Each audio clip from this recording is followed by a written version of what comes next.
can't tell you how meaningful this moment is to many of us. So I would like to start by thanking, not individually, but everyone who's been behind this project. It's much more people than you guys can think about, and we're really excited. We strongly believe that this is the beginning of something really big, and we've been working for that. But from now on, it's progressively going to be more about you guys than about us. Well, let me start by welcoming you to Chile on behalf of the Chilean government. We as a government are very, very enthusiastic about this project. You are innovators, so you know, and you have your mind set in the idea of changing things. But I'm not sure to what extent you are aware of the fact that you coming here are participating. Therefore, for me, I'm very proud to be hosting you in this institution.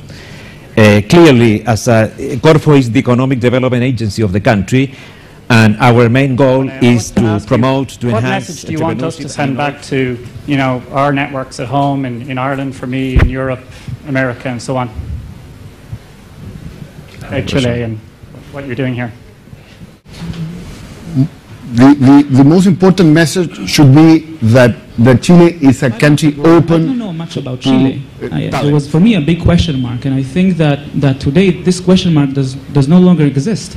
And I think right now we're considering staying in Chile of this program of like connecting people with Chile and reducing the unfamiliarity that they might have. And I think by this you have a very, very good chance of becoming what you are aspiring to become, which is the hub in South America. And there's no reason why South America shouldn't have its Silicon Valley, and there's no reason why Silicon Valley shouldn't be Silicon Valley. In Los Angeles, but here, I can't even begin to describe the reception that we've been able to get. In just a month and a half, we're in talks of starting our first project, and for us, that's probably a year advanced from where we expected we would be. And the differentiator between a successful startup and a failure isn't the genius, but the just sheer commitment of the individuals. And so my only hope is that when things start to get rough, and I'm sure you've already experienced some rough spots, but that you stick with it and that you have the will to make it happen. Round here for 1.2 millions. 1/3 of that money come from investors outside Chile, so we are bringing money to the country. I think it's very, very important for the VC industry here, the support from Corfo and that lines of investments. So in general terms, I think the VC industry here is developing. Silicon Valley in California. I'm the CEO for a company called H2020, which uses collective and artificial intelligence to get data on water.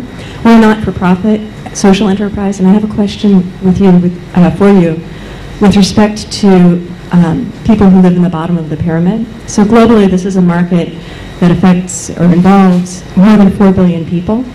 And I wanted to know whether you have any thoughts on how to both encourage innovation for people who live in the bottom of the pyramid, as well as to involve them in the innovation ecosystem. We have a brilliant idea, which is actually to bring hundreds of Ericas to Chile. I really mean it. I mean, if you think about it, there was an article in The Economist, which I love to quote, a couple of months ago, saying the best thing government can do to foster innovation and entrepreneurship in any country is to clear the field and get out of the way. We're doing a good job, and especially through the Ministry of Economy, to clear that field and setting right rules so we can attract the best players to play the game. I know that already with what we've seen with one Erica in the group, I can't even think about what 10 or 100 of people like you, and together with the thousands of people that you will attract in Chile and in the region. Sort of connecting that and meeting a lot of people in the Chilean business community that I've noticed is that there seems to be, there's not that same willingness to take risk. there's not that same pool of young people willing to sort of just take a big risk on maybe an idea that's big and ambitious. And a lot of the people I've seen in the entrepreneurial community who are willing to take some sort of risk, I feel like there's not the same big ambition. You think that the Chilean business community can learn or needs to learn in order to encourage people, but especially young people, to sort of take bigger, more ambitious risks? Well, to some extent, the reason for not being so ambitious, some young people, is because of the legislation, because the bankruptcy law punishes very hard the one that fails. But also it's a matter of culture. It is not in the culture, in the mindset of the young people to be an entrepreneur. Especially those coming out of the universities. They're looking for a stable job in a bank, things like that. But they are not open yet to this idea of being an entrepreneur, to take some big risks. And you can help a lot on that. One of the reasons for having Startup Chile is precisely that, to meet with them and to put the seed of innovation everywhere in the country. A better moment. So now that it's 11 a.m. from the 11th of January 2011. It is a symbolic minute to officially launch Startup Chile. So now I think we're off the beta phase and we're about to enter aggressively the market. So get ready, guys. And this is going to be an amazing ride for everyone.